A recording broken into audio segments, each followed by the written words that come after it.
Belgium's foreign language Oscar submission and recent Netflix release, Girl, has been the subject of a lot of controversy within the transgender community these past few months. Despite centering a sympathetic portrayal of a transgender woman learning to be a ballerina while also undergoing HRT and transitioning, The Hollywood Reporter called it the most dangerous movie about a trans character in years. Into called it an example of trans trauma porn that should be avoided at all costs, and Out magazine, which I used to work for, stated that Girl is, quote, dangerous and doesn't deserve an Oscar. Those are some very strong words. Yet the real-life trans woman that Girl is nominally based on, dancer Nora Monsieur, stated that the film, quote, is not a representation of all transgender experiences, but rather a retelling of experiences that I faced during my journey. So let's break down the controversy and how a movie that is trying to be sympathetic towards a transgender experience can possibly be dangerous, and find out, is Girl transphobic?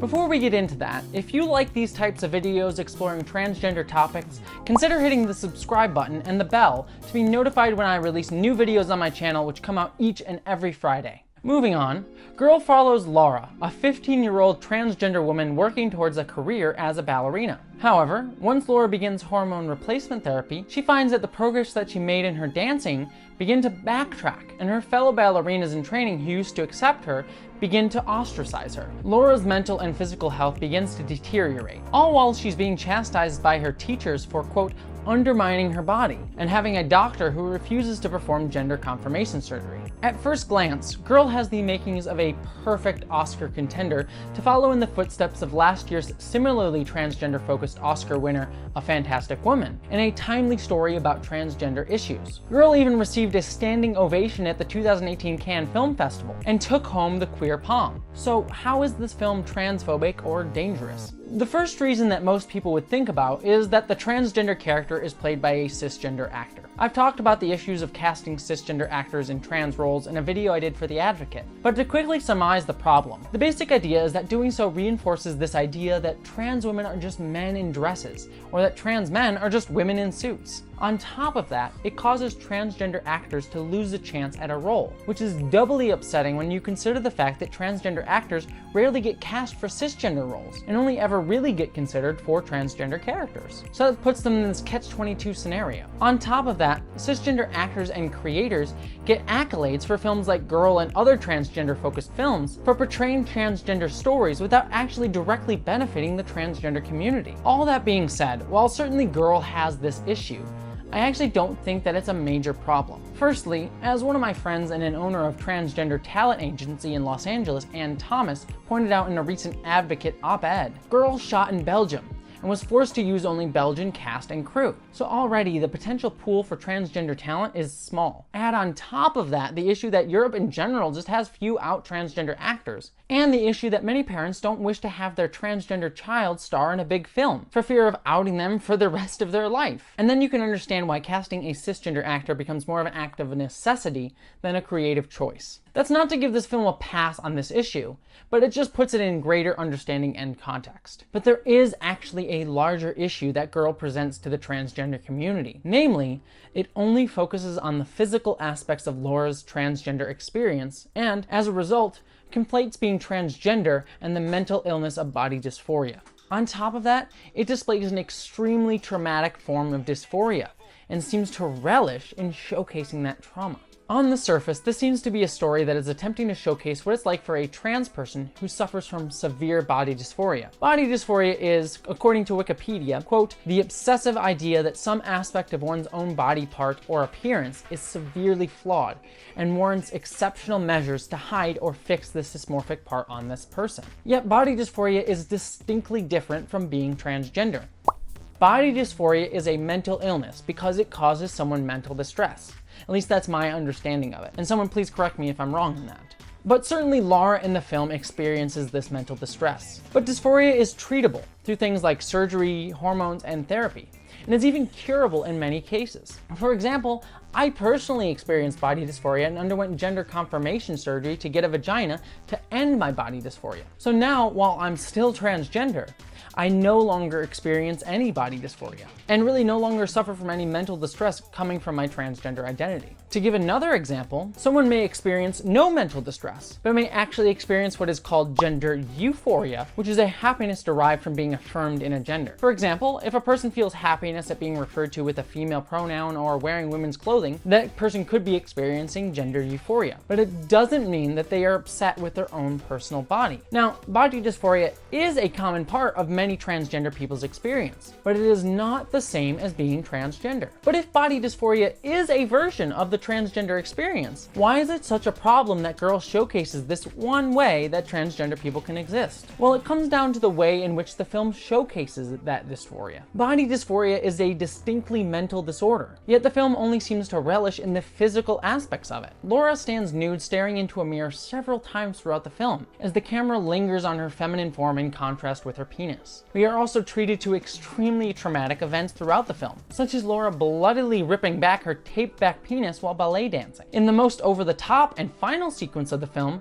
Laura literally takes scissors and cuts off her penis. This is both extremely disgusting and traumatizing for any trans person who experiences body dysphoria to watch, and is misrepresentative of a transgender experience. A trans person who wants to get gender confirmation surgery wouldn't typically ever cut off their penis, as it's necessary for the surgery to even be possible. On top of that, because so few transgender experiences are actually represented in pop culture, this film runs the risk of making cisgender audiences believe that this is way more common than it actually is. I'm going to just quote Oliver Whitney from The Hollywood Reporter, because they explain it quite elegantly. Laura's genitals, shown in multiple full frontal nude shots of actor Pollister's penis, have a bigger presence throughout Girl and are more central to more plot points than the character herself. Laura painfully studies her naked body in the mirror in 5 scenes. Was one not enough? And in 4 unnecessarily gory moments, she rips tape from her genitals after tucking her genitals during ballet. While showing tucking on screen, a reality for many trans women, can be important to represent, filmmaker Don't turns it into a bloody horror show. What could have been a thoughtful exploration of a difficult part of a trans girl's daily life instead uses her body as a site of trauma, inviting the audience to react with disgust. Much like the cisgender characters who continually silence Laura and tell her how to feel, the director shows no interest in understanding her internal struggles. Laura is merely a physical specimen to gawk at, and the more her body is pitted against her, both with gender and ballet, the more the film relishes in capturing her torment. Back to my thoughts, like I said, body dysphoria is a mental condition rather than a physical one, though it's sometimes treatable through physical means like hormones or surgery. Yet we are never given a look inside Laura's mental state throughout the film. We are never given the chance to understand why Laura feels this way and goes to such extremes. Instead, we're just voyeurs, and Laura becomes a distinct other, rather than someone to empathize with. This is perhaps because the film was written and directed by cisgender men. I'm certain that they intended well by the transgender community by this film, but they fall into what I would call a cisgender gaze. Now, my definition of a cisgender gaze comes from the idea of the male gaze in film theory. I'm going to way oversimplify the male gaze because, like a lot of film theory, it gets really complicated and kind of pretentious. Not to say it's not important, but that's a lot of film theory. In feminist film theory, a simplified idea of the male gaze is how cinema tends to give us the point of view of a man in a scene or overall film narrative. Think of how most point of view shots are given to men in film. In one over-the-top example, look at how Megan Fox was shown in the movie Transformers. We were given a camera angle from Shia LaBeouf's point of view as Megan Fox leans over a car, breasts prominently framed and midriff exposed. As a result of this type of male gaze, women in film tend to be seen as something external. As an audience, we're put inside the mind of a man, regardless of if a man or a woman or a non-binary person is watching the film. So too do many films like Girl that focus on transgender characters assume that we are cisgender people looking at transgender people, even when the transgender person is the main character in the narrative. Take previous Oscar winner Fantastic Woman, for example. Throughout that film, we follow Maria as she faces constant transphobia from her surrounding community. We never really understand why the main character feels the way she does, but we just see what happens to her. We're meant to watch from the outside and feel bad over all the injustices that she has to face, but never really made to empathize with her. I call this an oppression narrative. But another type of narrative in a cisgender gaze is a transition narrative, where we are supposed to gawk and ogle at how much a transgender person changes over the course of a film visually. Take The Danish Girl, where at the start of the film we have Eddie Redmayne living as a typical male did in the 1920s Copenhagen. Yet as the film progresses, we keep looking at Eddie's character of Lily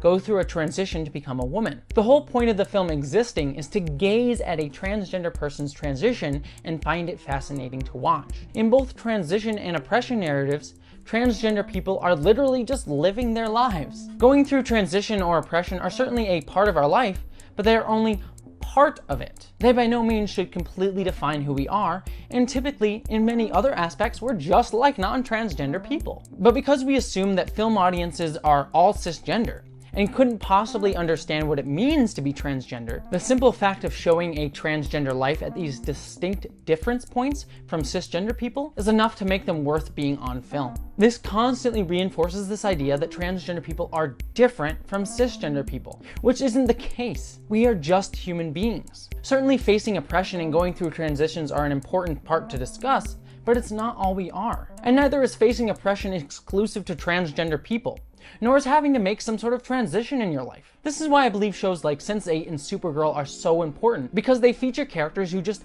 happen to be transgender. Certainly the fact that these characters are trans does come up in the story from time to time, but it does not solely define who they are. Nomi in Sense8 could better be described as a hacker before being called a trans woman. And Nia Null in Supergirl is better known as a journalist than being transgender. But with Girl, the first thing you say about the character is that she's a transgender person, and then maybe you would say that she's a ballet dancer. The film isn't about ballet, it's about being transgender. Whereas when I talk about Nomi in Sense8, her story isn't about being transgender, it's about being a hacker, and her transness plays into that story. Do you see the distinct difference?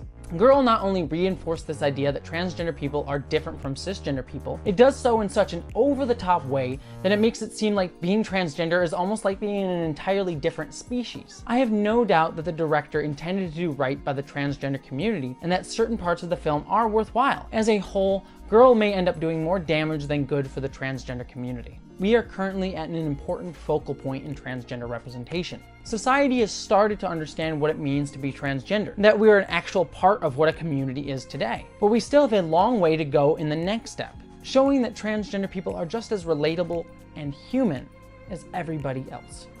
That's it for this video. Thank you so much for watching. If you like videos like this, please consider giving a subscribe to my channel. I greatly appreciate it. I come out with new videos each and every Friday, usually focused on transgender topics just like this. Thank you so much for watching this video, and I hope to see you again.